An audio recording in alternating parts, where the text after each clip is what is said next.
Dobro a láska sú nekonečné. Aj možnosti, ako ich šíriť, sa tiež blížia tomuto číslu.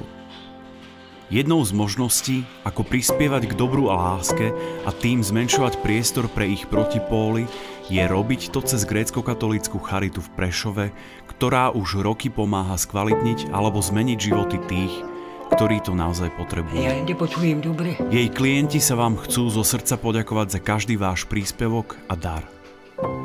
Aj oni by vás radi obdarovali v podobe originálneho darčeka, ktorý vytvorili.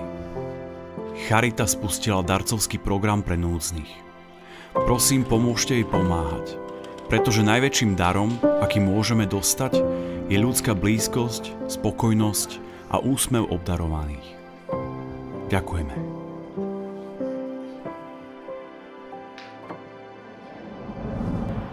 Ahojte, moje meno je Martin Husovský a ja som v darcovskom programe grécko-katolíckej Charity Prešov.